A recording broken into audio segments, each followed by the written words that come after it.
I am Hercule Poirot. Welcome to my new mystery story. It was the sort of wedding that had been whispered about for months in drawing rooms and over luncheon tables from Mayfair to Brighton. The Arlington-Devereux union promised to combine fortune with charm, and society was determined to witness it. The bride, Miss Celia Arlington, was the darling of London's season, radiant, clever, and heiress to an old shipping fortune. The groom, Charles Devereux, was handsome, of good breeding, and bore the easy arrogance of a man accustomed to admiration. The ceremony itself, held at St. Margaret's, Knightsbridge, had begun with flawless precision. Rows of orchids cascaded from every pew, the choir sang with angelic harmony, and a glittering crowd filled the air with the shimmer of diamonds and polished shoes. Guests fanned themselves discreetly against the June warmth while watching the radiant bride glide down the aisle. Celia, in ivory lace, seemed every inch the picture of bridal perfection. All eyes turned to the groom, standing at the altar with a calm smile. Then came the silence. The vicar had uttered the solemn words, "Wilt thou have this woman to thy wedded wife?" And the pause that followed was no ordinary hesitation. Charles Devereux's smile faltered, his lips parted as though to speak, but no answer came. He seemed suddenly pale, his eyes darting towards the congregation as if searching for an exit, for a reprieve. Celia's hand trembled in his, and a faint murmur ran through the pews. The vicar repeated the question. This time Charles withdrew his hand altogether, turned sharply upon his heel, and, to the astonishment of all, strode down the aisle with purposeful steps. A rustle of gasps and whispers rose in his wake. By the time the best man made to follow, Charles Devereux had already disappeared through the great oak doors of the church, leaving his bride abandoned before 100 witnesses. What followed was pandemonium, hushed only by Celia's rigid composure. She did not faint, nor cry aloud. Instead, she stood as if carved in marble, her eyes fixed not on the door through which her intended had vanished, but on something or someone within the crowd. Then, after a moment that seemed eternal, she let her veil fall forward and permitted her mother to guide her away. Later, the whispers spread beyond Knightsbridge and across the city. Some said Charles had received a telegram before the ceremony. Others swore he had seen someone in the crowd who caused his sudden flight. More scandalous tongues suggested a secret love, debts, even blackmail. But one fact was undeniable. The bridegroom had walked away from his wedding, and by nightfall, Charles Devereux was nowhere to be found. What began as a society marriage had become a scandalous mystery. And within days, certain whispers reached the discreet ears of one Hercule Poirot, who, though retired from the more strenuous labors of detective work, never turned away from a puzzle involving the intricacies of the human heart. In the days that followed, decorum attempted to lay a veil over the scandal, but London society loves a neat tableau as much as it loves a sensation, and this tableau was forever missing its central figure. At Arlington House in Belgrave Square, the blinds were half drawn, the flowers removed from sight, and a steady procession of discreet callers announced themselves as friends anxious to console. Celia received few of them. She moved through the rooms as if a thread were drawn taut within her, bending not at all, watching everything with a calmness that made older women speak of strength and younger ones of hardness. It was Mrs. Arlington who fluttered, who apologized for the weather, for the tea, for the dreadful inconvenience of all this talk, and who said a great many things which did not matter. Celia's father was dead these 10 years. His portrait, a seafaring gentleman with level eyes and a steady mouth, looked down upon the drawing-room and made no comment. There were, however, those who must be seen whether one wished it or not. The best man, Anthony Vale, arrived the morning after with a weary face and the air of a man rehearsing his own innocence. He was a barrister of some promise, crisp in manner, careful with words. He declared at once that Charles had been perfectly composed until a quarter of an hour before the ceremony. Then a verger had brought a telegram. Charles had not shown it. He had folded it once, placed it in his pocket, and smiled in that particular way which Vale said meant nothing except that it meant something. Pressed gently, he admitted there had also been, at the back pews, a woman in a plain hat who turned her face away as Charles passed. Vale had noticed Charles notice her. He did not know the woman. No one seemed to know her. Then there was Lady Agatha Devereux, Charles's aunt and guardian of his dignity, who came armed with lavender water and a list of grievances. Charles, she insisted, was a young man of scrupulous honor. If he had done a shocking thing, it must have been forced upon him by blackmail or the sudden discovery of some abomination. She glanced in the direction of Celia with a fragile smile that was almost an accusation and immediately withdrew it. Her son, Frederick, tall and indolent, murmured that Charles had dined with him at Brooks 2 nights before, had drunk little, and had spoken of a settlement to be examined with his solicitor. Routine matters, no doubt. Frederick's gaze lingered on Celia a fraction too long, as if taking the measure of a prize whose auction had been inexplicably postponed. From the church came the vicar with mild apologies and recollections of perfect weather, perfect music, and a most imperfect pause. He remembered, too, a soft commotion along the south aisle, someone arriving late, a momentary scrape of a chair, only trifles, yet trifles are the breadcrumbs in a forest.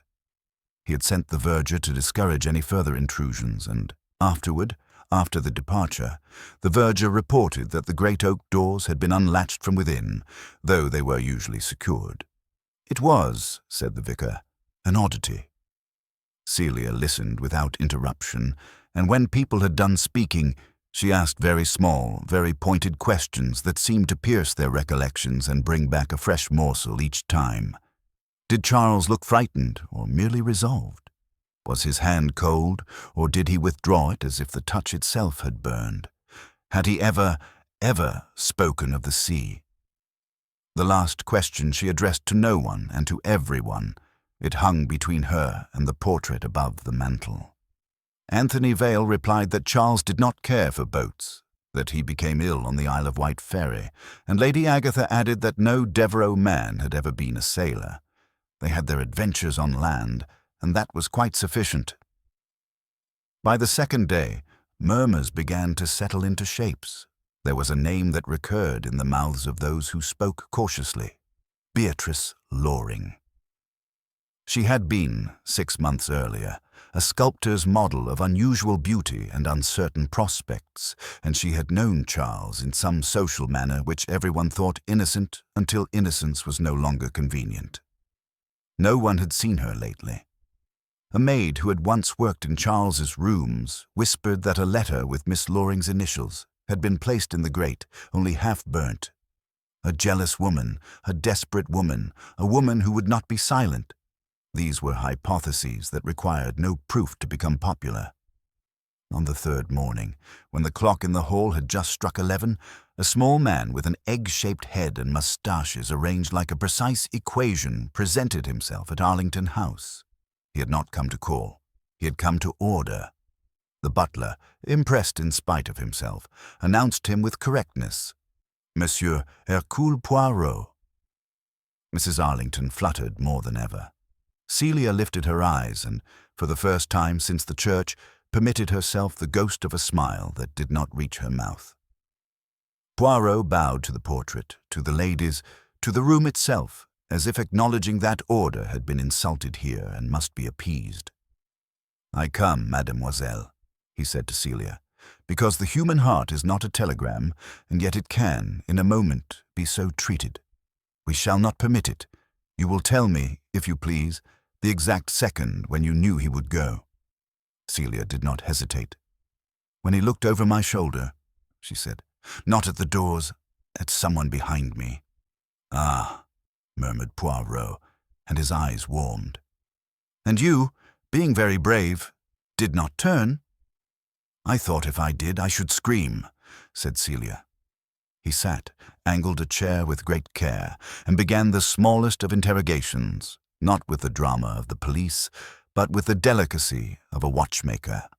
To Anthony Vale he asked whether the telegram had been folded once or twice, whether the corner was creased, whether Charles habitually carried his cigarettes in a case or a packet. To Lady Agatha he inquired of Charles' childhood illnesses, as if measles could account for moral cowardice. To the vicar he posed questions about the acoustics of St. Margaret's. Could one hear a whispered name from the south aisle at the chancel step? Answers, when they came, were modest things. The telegram had been folded once and placed not into an inside pocket, but the outer one, as if its owner might need it quickly.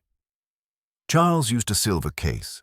The case had not been found among the articles returned from the vestry. It was perfectly possible, the vicar admitted, for a whispered name to travel unexpectedly in that old church. A side chamber produced an echo that confused the ear. Poirot looked contented, but only just. "We have, then," he said softly, "a message of urgency, a name that flies on a whisper, a door that opens too easily, and a gentleman who fears seas, yet chooses to swim, how do you say, against the tide of his life. We proceed.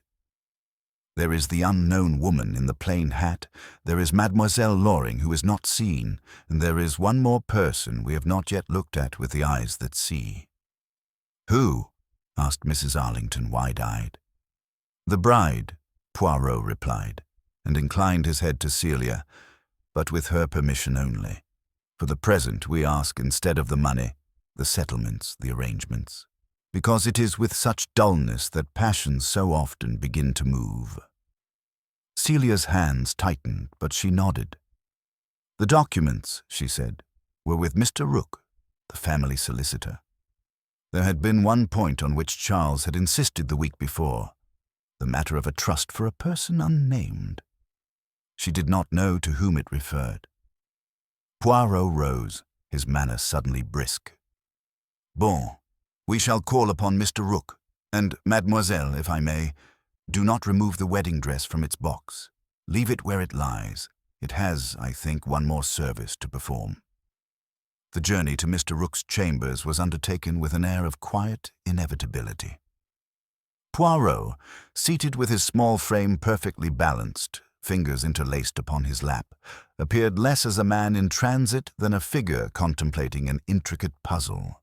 Anthony Vale had insisted upon accompanying him, citing his professional interest as a barrister and his loyalty to Charles, though Poirot suspected the young man's curiosity outpaced both.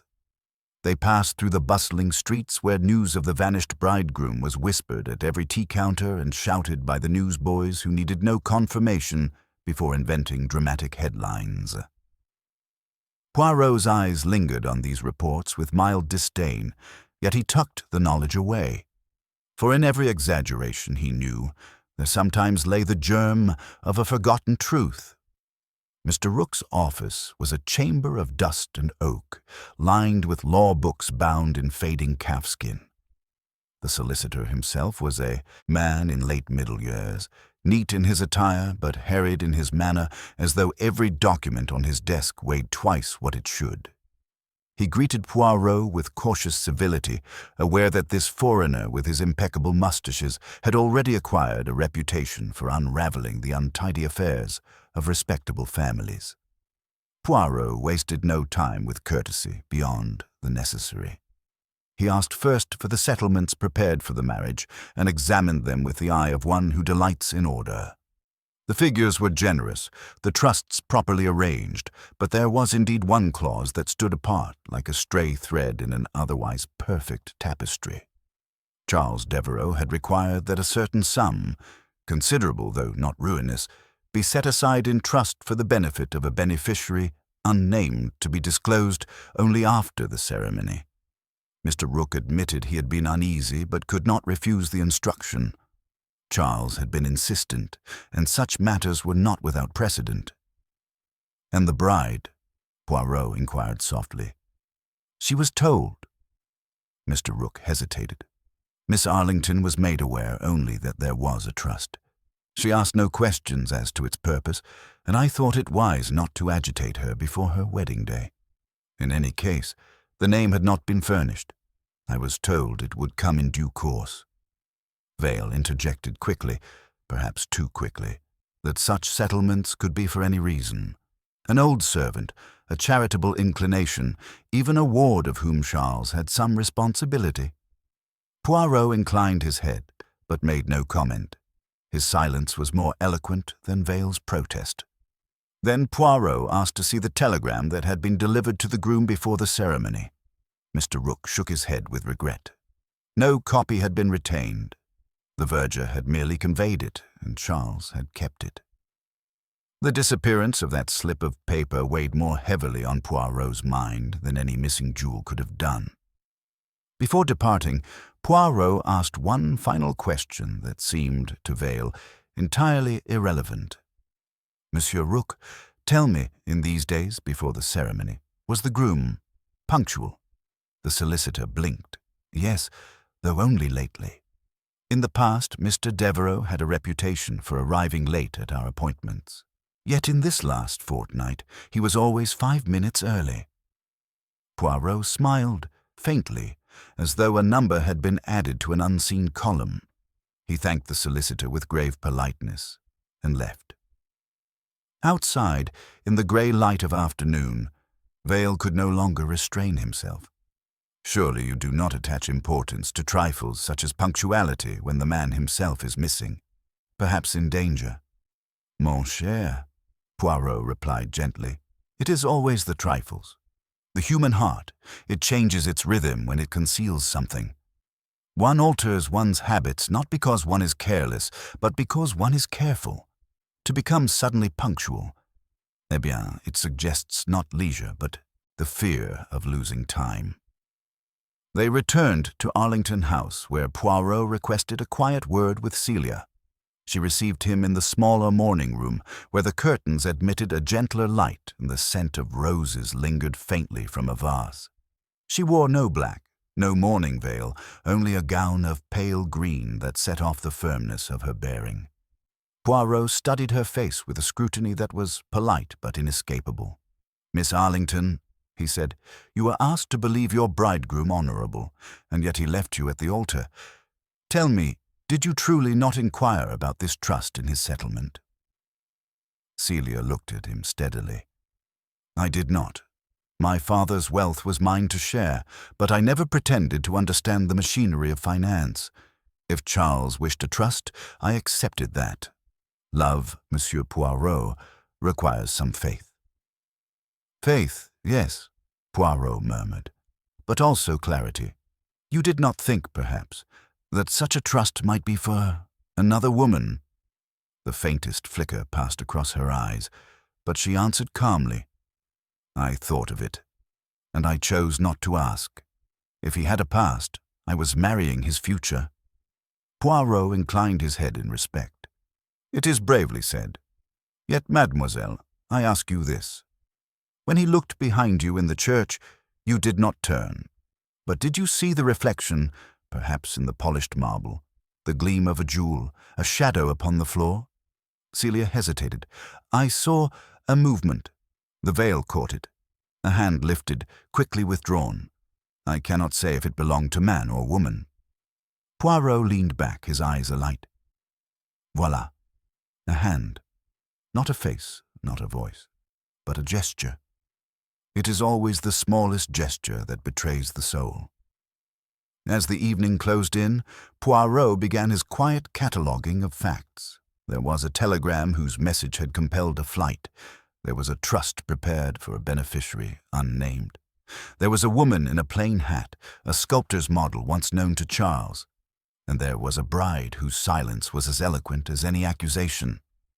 To these he added two final curiosities, the sudden punctuality of the groom and the hand glimpsed in the church. That night, Poirot wrote in his notebook with the meticulous neatness of a man who never allowed disorder. Motive: concealment of past or obligation to another. Method: flight prompted by signal or message. Psychology: fear masked as resolution. The hand, the whisper, the trust. There is symmetry, but it is not yet complete. As he set down the pen, Poirot reflected that the matter was not merely one of a young man deserting his bride. The threads led elsewhere, and he had already felt, in the depths of his little grey cells, that the vanishing of Charles Devereux was not an end, but a beginning. For men do not walk away from fortune, beauty, and promise without a reason as grave as death, or as subtle as love twisted into fear. The following morning brought with it a pale drizzle that turned the London streets into mirrors, each cab wheel slicing patterns upon the shining surface. Poirot, who disliked rain for the disorder it introduced to umbrellas and footwear, nevertheless declared that such weather was auspicious for contemplation. He had received at breakfast a note written in a hurried hand. It was unsigned, yet bore the faint scent of violets, and its contents were succinct. If you would know why Charles Devereux vanished, seek out Beatrice Loring.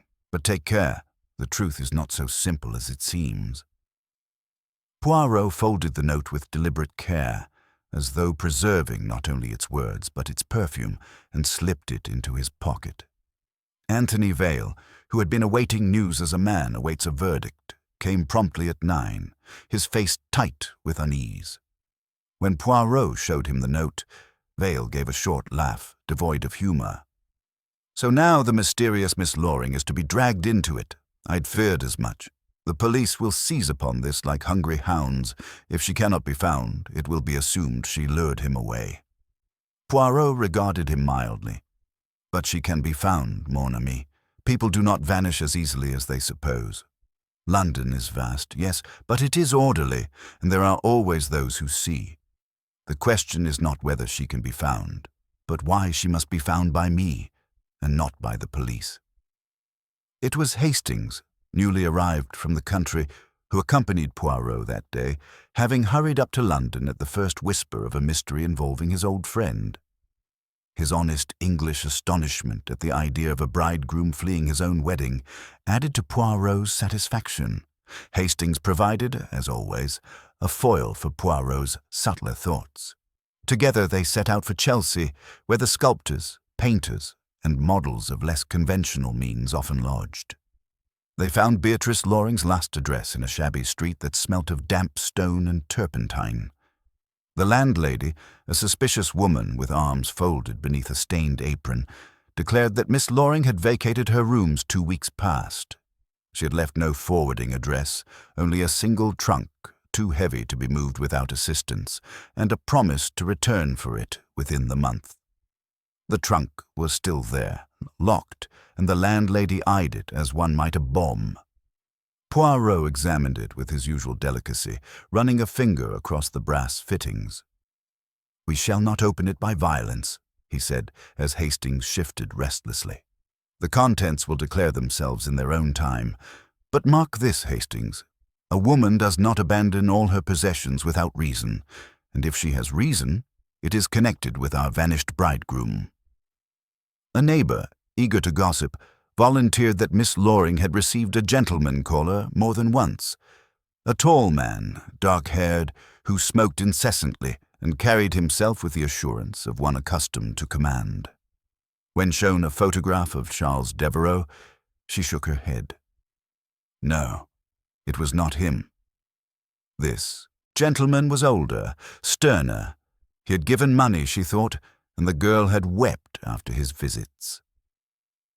Back at Arlington House, Poirot set these fragments before Celia with the solemnity of a man placing evidence upon the scales.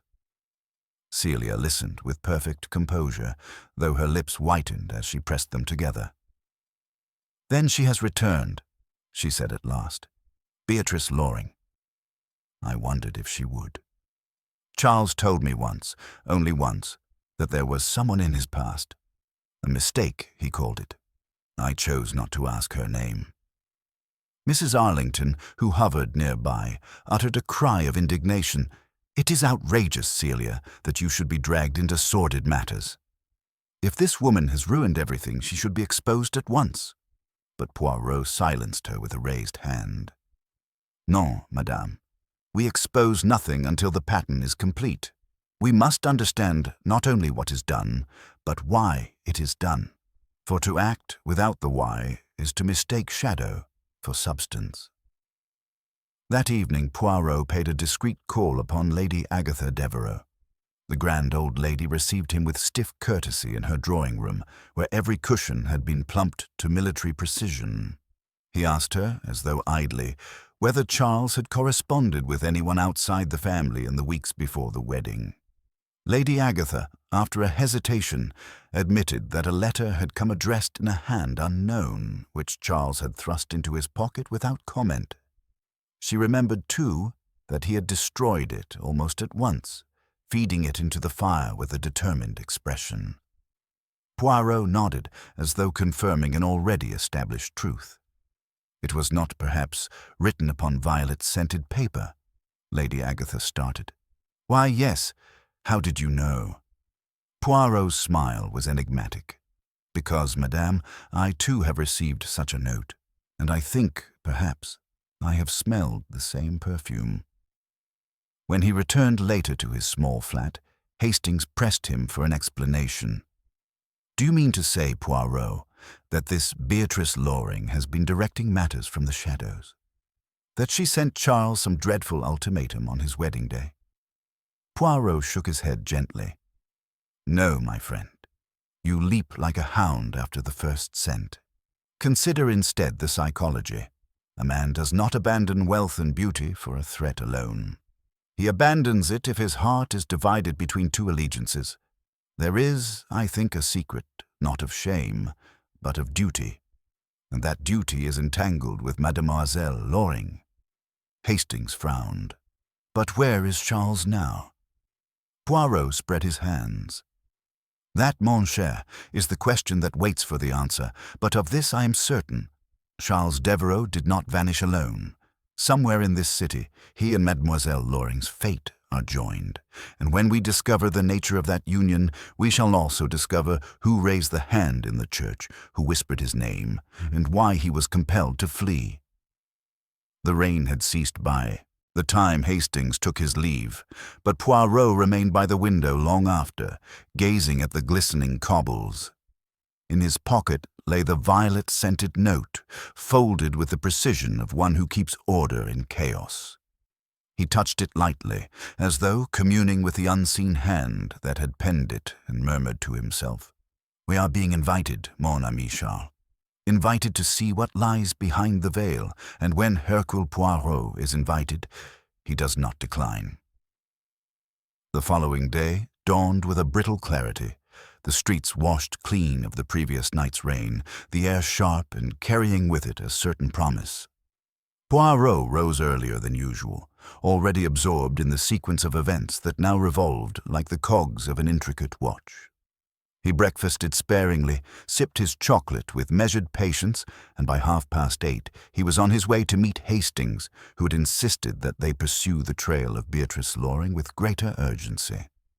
Poirot, however, declared that haste was often the enemy of precision, and that it was not always in the direct path that truth revealed itself.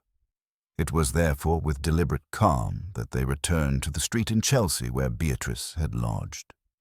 The landlady, initially reluctant, now found her suspicion softened by Poirot's courtesy and Hastings's genial manner. She allowed them to examine the trunk left behind. A locksmith, summoned discreetly, opened it under Poirot's watchful eye. The contents were modest, dresses carefully folded, a sketchbook filled with studies of hands and faces, a box of charcoals, and at the very bottom, wrapped in a shawl, a framed photograph. Poirot lifted it with delicate fingers. It showed Beatrice herself, seated in a studio, her gaze direct and candid, while beside her stood a man. Not Charles Devereux, but the same stern, dark-haired gentleman described by the neighbor. Poirot regarded it a long moment before slipping it back. "Observe, Hastings," he said softly. "It is not the likeness of lovers. See, she sits. He stands. He looks at the artist, not at her. This is a portrait of guardianship, not romance." From among the pages of the sketchbook, a loose paper slid free. It bore a rough drawing of a child, perhaps 8 or 9, the features tenderly rendered with a care that exceeded mere practice. At the margin were initials. C.D. Poirot's mustaches quivered with interest. He closed the book, replaced it in the trunk, and instructed the locksmith to reseal the lock. "We do not disturb more than necessary. But we learn, Hastings, we learn that there is a child, and the child bears the initials of Charles Devereux." "Voila." Hastings stared. "Good heavens, Poirot. Do you mean to say—" Poirot lifted a finger. "Shh. We do not leap, we tread. But now you see why a man would alter his habits, become punctual, insist on a trust, a duty, Hastings, a duty concealed until the last possible moment." Their next call was upon Frederick Devereux, whose indolence had, in Poirot's view, masked a sharper curiosity than he pretended. Frederick received them in his bachelor chambers, where the smell of cigars lingered, and the disorder of papers suggested a man careless in all things save his own comfort. Poirot, with impeccable manners, asked if Frederick had known of Beatrice Loring. Frederick raised his brows and smiled languidly. A model, was she not? Charles was a foolish fellow when it came to pretty faces. I told him so, but I never met the lady. Poirot's eyes sharpened. "And yet, monsieur, she was known in your clubs. The Brookes, perhaps?" For the first time, Frederick looked uneasy. "I may have heard her name, but surely this is all a distraction. Charles vanished of his own accord. If you are searching for scandal, you will find it. If you wish for sense, you will see that he had cold feet." Poirot inclined his head, allowing the words to pass without argument. But later, as they left, he murmured to Hastings, "When a man protests the loudest that there is nothing, it is then that there is something. He fears the name of Mademoiselle Loring, though he has pretended indifference." By mid-afternoon, Poirot had set a discreet inquiry in motion, engaging the services of a young clerk to trace the stern gentleman from the photograph. Studios leave records. Models leave impressions. Debts leave trails. While awaiting results, Poirot returned with Hastings to Arlington House, where Celia had received another caller. It was Anthony Vale, his face grave, who now disclosed that the police had begun their own investigation and were inclined to issue a warrant for Charles's arrest should evidence of desertion and fraud emerge. He urged Celia to prepare herself for unpleasant publicity. Poirot listened in silence, then asked Vale a question that startled him. "Monsieur, on the morning of the wedding, did you notice upon Charles' person the silver cigarette case he habitually carried?" Vale frowned, searching memory. "No. Now you mention it, I cannot recall seeing it. Why, do you think it significant?" Poirot tapped his temple. "It is not where it should be. A man abandons a bride, perhaps, but not his habits. The absence of that case, it speaks." That evening, as lamps were lit across Belgrave Square, Poirot and Hastings sat together reviewing the fragments gathered thus far. A mysterious telegram whose contents were lost, a trust for an unnamed beneficiary, a vanished model with a guardian-like figure beside her, the sketch of a child with Charles' initials, Frederick's feigned ignorance, the missing cigarette case. To these, Poirot now added the faint yet unmistakable hand raised in the church. It was not, he mused aloud, a hand that beckoned. It was a hand that forbade. The gesture of command, not of entreaty. He looked, he obeyed. Voila. Hastings leaned forward, perplexed. "Then you believe Charles did not flee, of his own will?" Poirot's eyes gleamed. "He fled, yes, but under compulsion of the heart. Not fear for himself, but fear for another. The trust, the child, the guardian, it is a triangle of secrecy, and somewhere within that triangle lies the explanation for his disappearance." As the clock chimed the hour, a messenger arrived bearing news from Poirot's clerk. The stern gentleman in the photograph had been identified. His name was Captain Alistair Rowan, retired officer, known for his severity and his guardianship of a ward once connected with the Loring family. He had recently returned from abroad and was residing, quite conveniently, in a quiet lodging not far from Hyde Park. Poirot dismissed the messenger and folded the slip of paper with evident satisfaction. At last, Hastings, the shadow begins to take form. Captain Rowan is our next step. For when one knows who commands, one begins to understand who obeys, and our bridegroom, mon pauvre Charles, he has obeyed something stronger than shame. Let us discover what it is. Poirot wasted no time in arranging a call upon Captain Rowan. The following afternoon he and Hastings walked the short distance from Whitehall to the quiet street where the retired officer lodged. It was a house of sober appearance, with ivy climbing one wall and curtains drawn just so, suggesting an occupant precise in his habits. A maid admitted them and conducted them to a drawing-room where the captain soon appeared. He was tall, broad-shouldered despite his age, his face lined with discipline, and his eyes those of a man accustomed to command without question.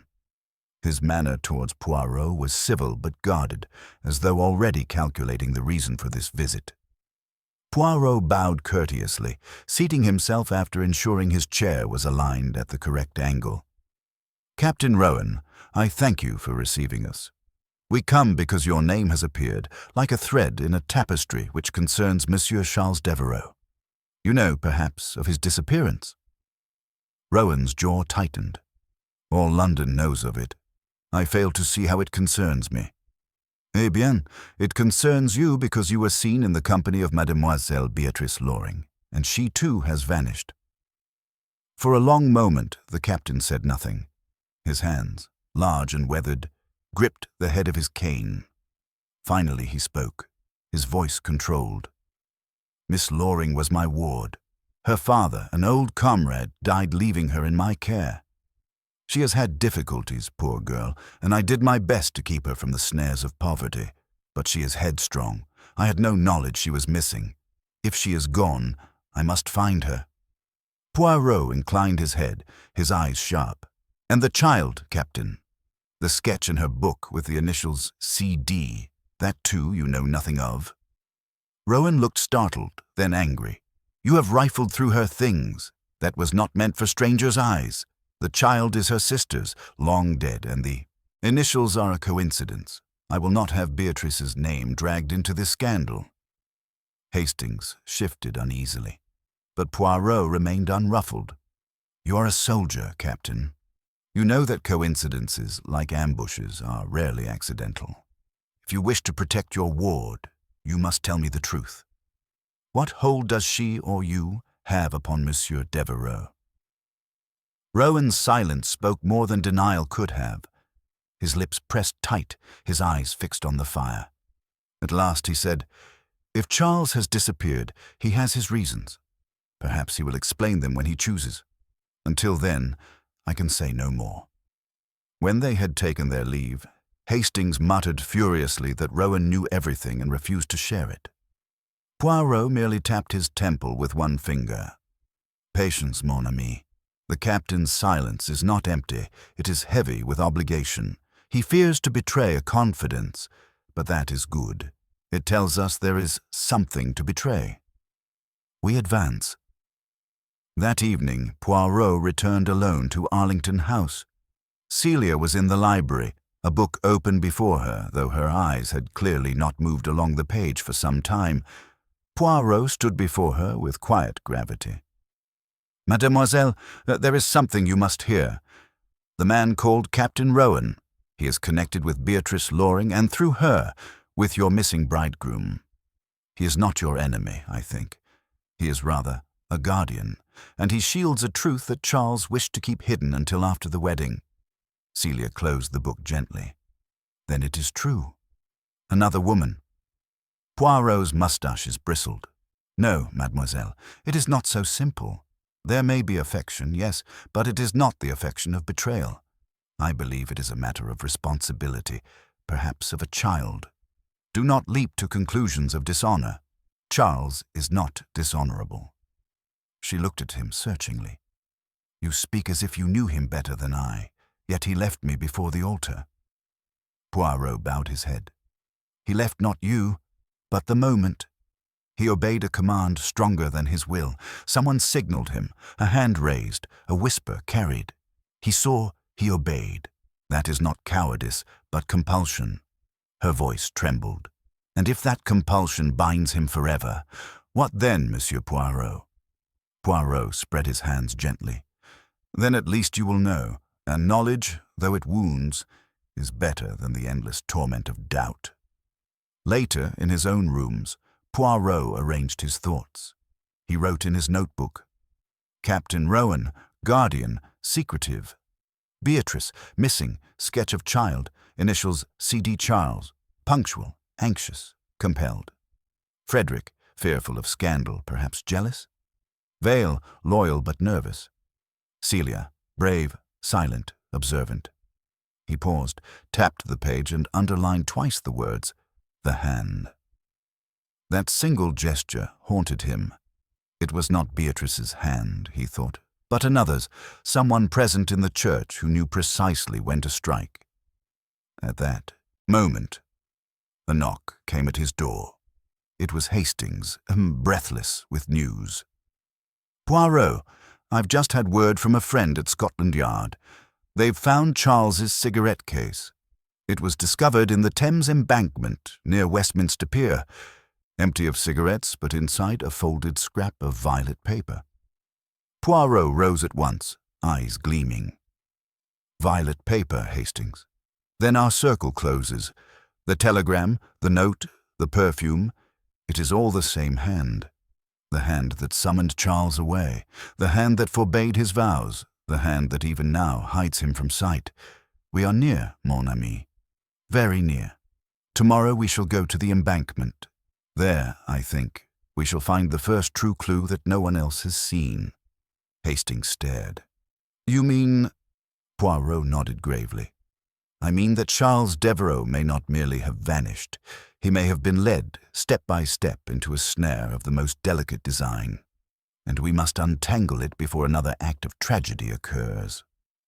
The following morning, Poirot and Hastings made their way to the Thames embankment, where a dull mist hovered above the water, softening the outline of Westminster's towers.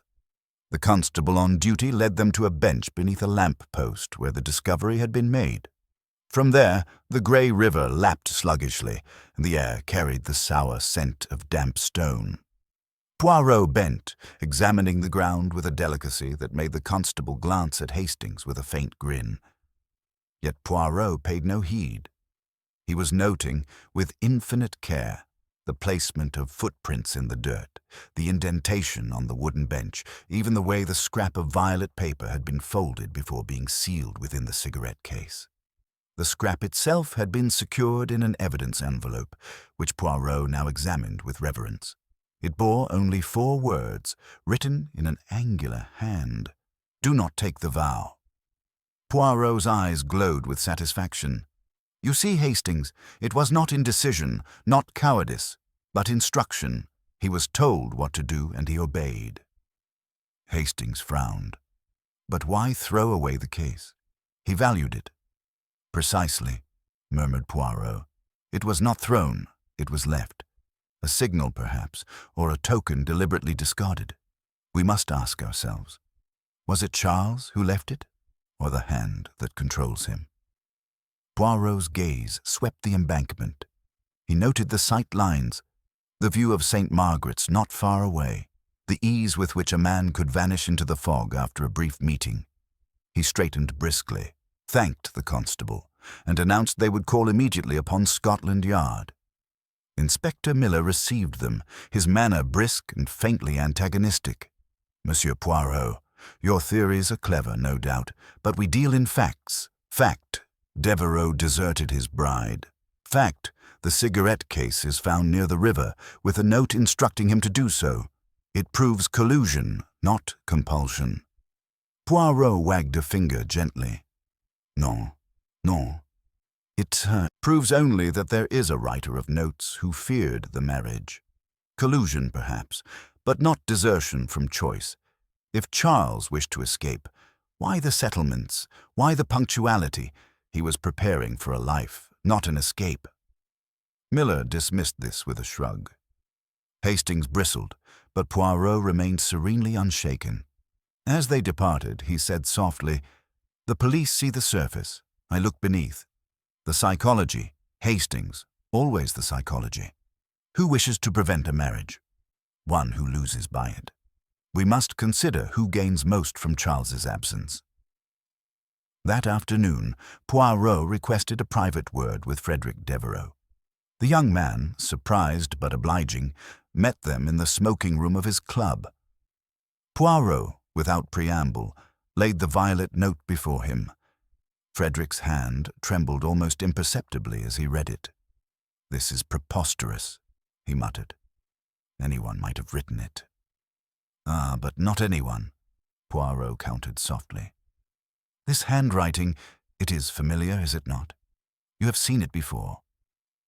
Frederick flushed. "If you imply I had anything to do with this madness, you are mistaken. I would have welcomed the marriage. Charles settled too much upon Celia's fortune, perhaps, but what is that to me?"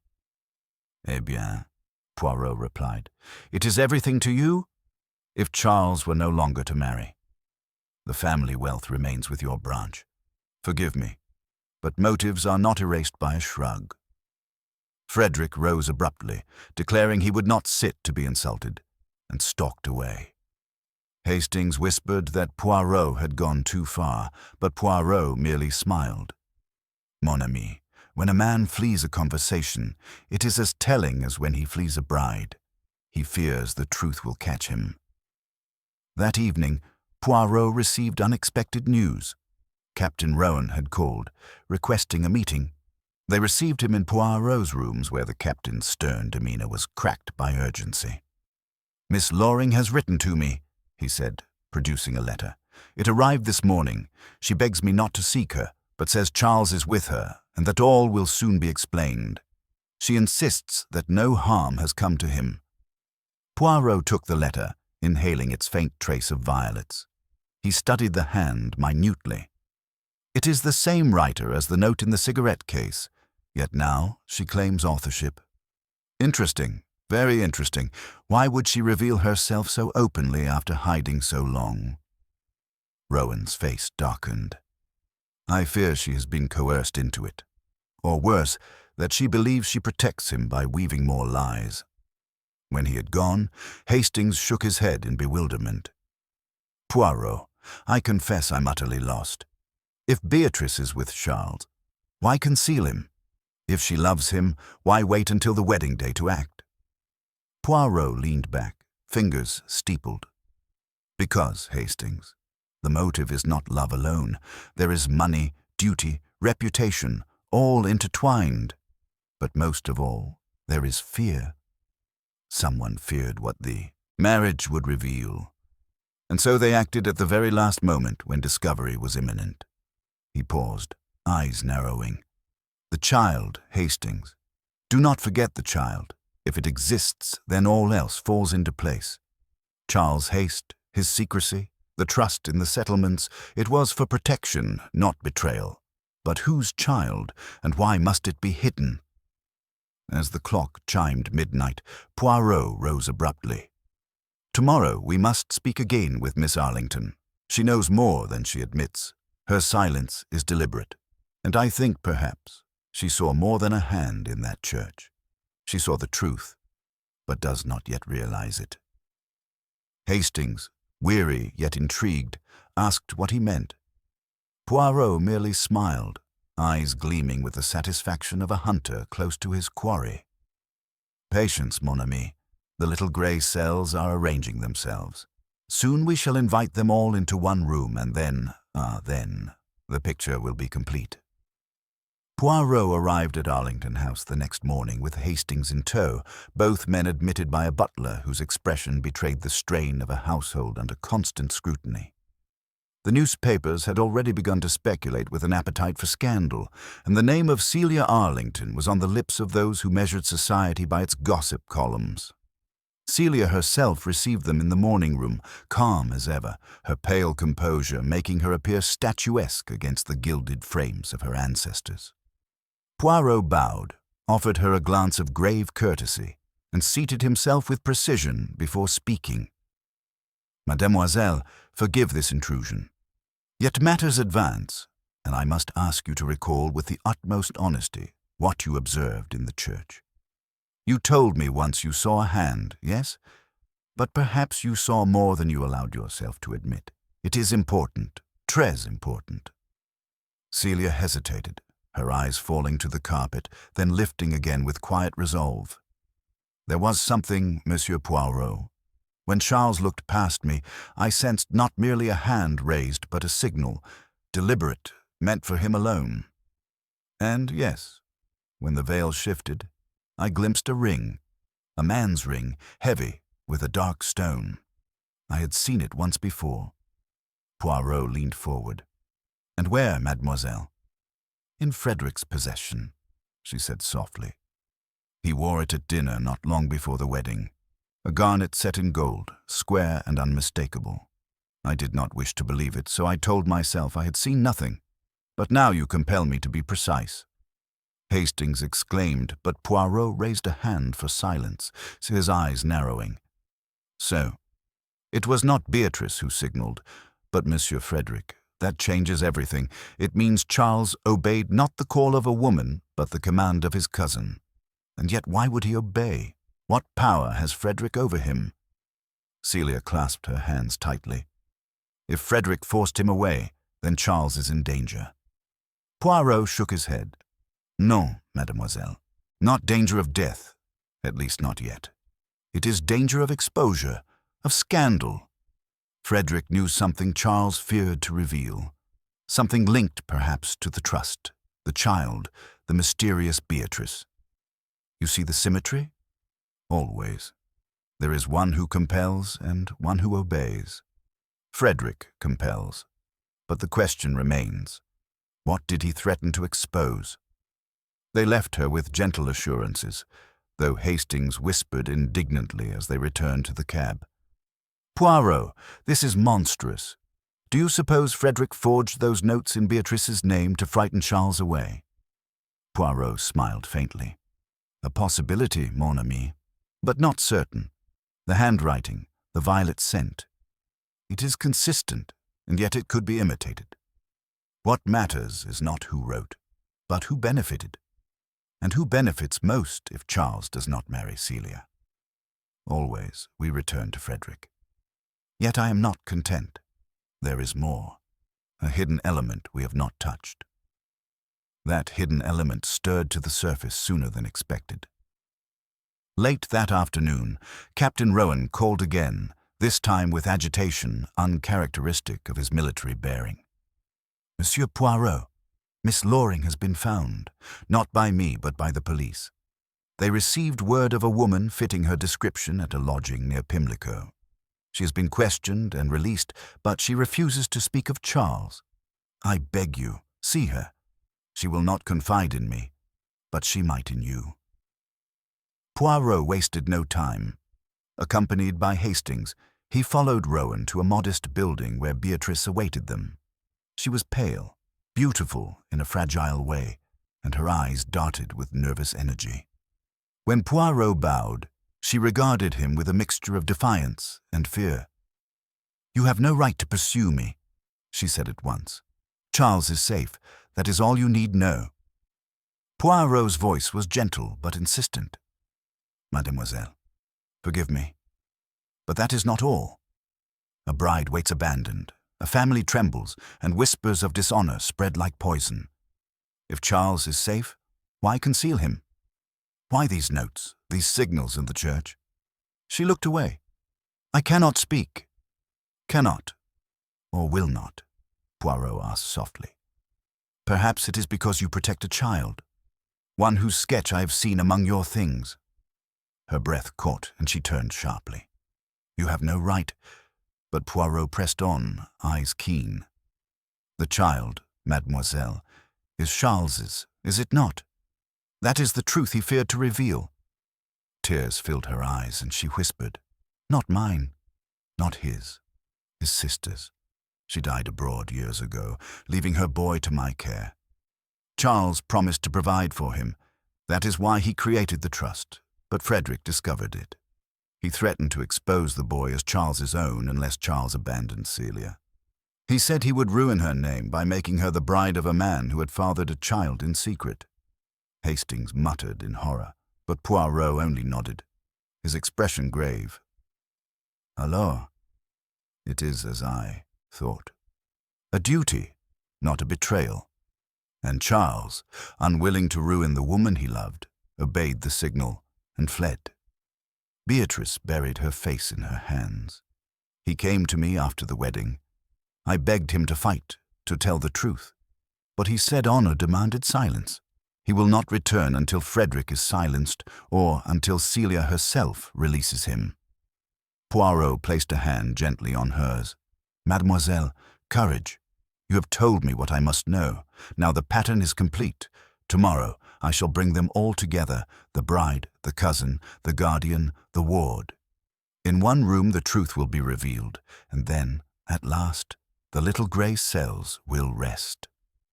As they departed, Hastings turned to him in amazement. "Poirot, you mean to confront Frederick outright?" Poirot's mustaches twitched. "But of course, it is time to end the game, and when all is assembled, the affair of the bridegroom who walked away from his wedding shall no longer be a mystery, but a case of psychology, honor, and the terrible power of family secrets."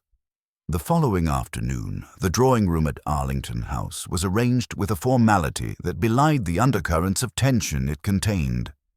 Poirot had insisted that every principal be present, and so they came, each bearing the weight of expectation and secrecy. Celia sat near the hearth, pale yet resolute, her eyes fixed upon the door. Mrs. Arlington fluttered in agitation until silenced by a glance from her daughter.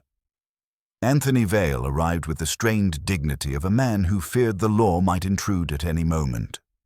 Lady Agatha swept in with her son Frederick, whose habitual indolence was sharpened now by an alert defensiveness. Captain Rowan entered last, steady and grim, escorting Beatrice Loring, who appeared wan, her hands tightly clasped together. Poirot, positioned in the center of the room like the conductor of an unseen orchestra, bowed to each with deliberate courtesy. "Mesdames, messieurs, I thank you for your presence. We are gathered to bring order to what appears disorder, to shed light where there is confusion. A bridegroom has vanished from his own wedding, and London clamors for scandal, but beneath the whispers lies a truth that is at once more simple and more terrible than the gossips suppose." His gaze fell first upon Celia. "Mademoiselle, you have suffered greatly. You have borne yourself with courage. Today, I promise you shall learn the cause of your misfortune. Not suspicion, not rumor, but the truth entire." She inclined her head without speaking. Poirot then drew from his pocket the cigarette case, carefully laid upon the table. "This, found upon the Thames embankment, contains the command, 'Do not take the vow.'" Charles Devereux obeyed. But the question was, who compelled him, and why? He turned toward Beatrice. "At first, suspicion fell upon you, mademoiselle. Your past acquaintance with Charles, your disappearance, the scent of violets. It seemed to many that you were the lure that drew him away. But you were not. You were, rather, the victim of silence. You bore a burden entrusted to you, the care of a child who was not yours, but whose existence Charles was bound to protect." Gasps stirred around the room, but Poirot raised a hand. "Yes, a child. The son of Charles's late sister, left in secrecy, entrusted to Beatrice Loring's care. Charles, honorable to a fault, vowed to provide for him. That was the true purpose of the mysterious trust in the marriage settlement. Not indulgence for a mistress, not a scandalous arrangement, but a duty sacred and unspoken." Captain Rowan's stern features softened. "I begged her to confide it," he said hoarsely. "But she feared the boy would be destroyed by gossip if exposed." Poirot inclined his head. And she was right to fear. For there was one who seized upon this secret, twisting it to his own ends. He fixed his gaze upon Frederick, whose smile faltered at last. Monsieur, you and you alone had both knowledge and motive. You wore the ring with the dark stone. You raised the hand in the church. You whispered at the precise moment when Charles stood to speak. He saw, he obeyed, for you held the power to ruin not only him, but the bride he loved. By exposing the child as his own, you would cast a stain upon Celia's marriage before it began. You calculated that Charles would rather vanish than bring disgrace upon her. Frederick laughed harshly. This is absurd. What proof have you? Words and guesses, nothing more. Poirot's eyes glowed with quiet triumph. Proof? Ah, yes. The violet note. The same scent marks both the message in the cigarette case and the letter sent to Captain Rowan. But the handwriting, though similar, bears the subtle differences of a poor imitation. It was you, Frederick, who forged them. You sought to frame Mademoiselle Loring as the temptress, to cast suspicion away from yourself. But alas, mon cher, you are careless. In the forged letter, you used an idiom not common to a woman's pen, but frequently upon your own lips. I compared it to a note you wrote to your club, which I obtained. The resemblance is exact. The room fell into a stunned silence. Celia's eyes widened, yet she uttered no word. Lady Agatha clutched her pearls, her voice trembling. Frederick, say it is not true. But Frederick's mask had slipped. His face hardened, and he sneered. Why should I not have done it? Was I to stand by while Charles squandered everything on this ridiculous match? The Arlington fortune, ours by right, handed over to him, to her. And all the while, he plays the saint, setting up trusts for illegitimate children. I would not see our name ruined. Celia rose, her composure icy. The only name ruined is yours, Frederick. You have destroyed nothing but yourself. Poirot lifted the cigarette case once more. And yet, Monsieur Frederick, it was folly, for Charles did not father this child. You destroyed your cousin's honor and your cousin's happiness for a false assumption. That is the cruelest irony. Beatrice stepped forward, her voice breaking. Charles swore to protect his sister's son as his own. He said he would shield him from the world's judgment. That is all. That is why he left. Frederick's shoulders slumped. The fight went out of him as the weight of his actions became undeniable. Lady Agatha wept softly into her handkerchief. Poirot's voice was steady, unyielding. Monsieur, the police shall hear the rest. Your letters, your threats, your signal, all are enough to condemn you, but take comfort in this. You acted not with violence, only with malice. The law will judge you accordingly. Silence fell. Then Celia, after a long pause, turned to Poirot. And Charles? Where is he now? Poirot's moustaches twitched gently. That, mademoiselle, is the final step. Now that the truth is known, he will return. He has only awaited the moment when honor allowed him to stand without shame. He will come. You may trust me. The gathering dispersed slowly, each face marked by its own burden. Poirot, standing alone by the fire, folded his hands. It is the eternal comedy of mankind, he murmured to Hastings. We destroy with suspicion what honor builds in silence. But soon the curtain will rise upon the last act, and then, Hastings, we shall see whether love has survived the trial. The days that followed the confrontation at Arlington House were marked by an uneasy calm, as though the air itself held its breath, waiting for the last chord of a symphony yet to be struck. Frederick had been taken into quiet custody, though the family's influence ensured it was done without noise or scandal for the moment. Lady Agatha had retreated behind her curtains, declining all callers, while Mrs. Arlington busied herself with trivialities that disguised her distress. Celia, outwardly serene, moved through her household with a poise that belied the storm within. Only Poirot, ever precise, seemed entirely undisturbed, as though all had unfolded exactly according to his calculations. Hastings, however, was restless. "You speak as though the affair is finished, Poirot, but Charles himself is still absent. How can it be resolved if he has not returned? The whole of London says he has fled abroad." Poirot smiled faintly, arranging his moustaches with a delicate finger. "London, mon ami, enjoys to invent, but the truth is always smaller, more exact. Charles is not abroad. He is here in London, and soon we shall see him. He waits only for the assurance that the shadow cast upon his honor has been lifted." True to Poirot's words, on the third evening a note was delivered to Arlington House. Its handwriting was unmistakably Charles, its tone formal yet tinged with suppressed emotion. He requested permission to meet Celia in the presence of Hercule Poirot, that he might speak freely now, that the truth had come to light.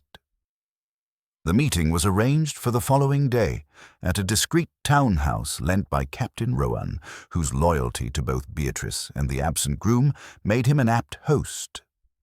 Celia arrived accompanied by her mother, though Mrs. Arlington remained in the carriage, unwilling to face what she called a scene. Poirot, Hastings, Captain Rowan, and Beatrice were already within when Charles entered. His face bore the strain of days spent in concealment, yet his bearing was steady, his eyes fixed at once upon Celia. For a moment silence reigned, as though neither dared to speak lest the other shatter. Then Charles, with a deep breath, crossed the room and bowed his head before her. "Celia," he said, voice low but clear, "I wronged you by leaving you in such a manner. I beg your forgiveness, not for lack of love, but for the secrecy that bound me. I could not let Frederick expose what he believed to be my shame and see your name tarnished by it." She regarded him with a calm intensity, then answered softly, "I loved you enough to accept what you would not tell me. You should have trusted me." Charles's eyes darkened with pain. "I feared to burden you with scandal on the very day of our marriage. The child, my sister's son, he is innocent, yet Frederick would have declared him mine. I thought silence the nobler course." Poirot interjected gently. "Nobler, perhaps, monsieur, but not wiser. You sought to protect mademoiselle, yet in truth you wounded her more deeply by absence than any scandal might have done. But now, with all revealed, there remains no shadow." Charles turned to Beatrice, who had watched silently. "You have borne this burden with courage. I am grateful beyond words. The trust will remain for the boy's future, and I will claim him openly as my nephew. Let the world think what it will." Tears filled her eyes, but she nodded. "He deserves nothing less."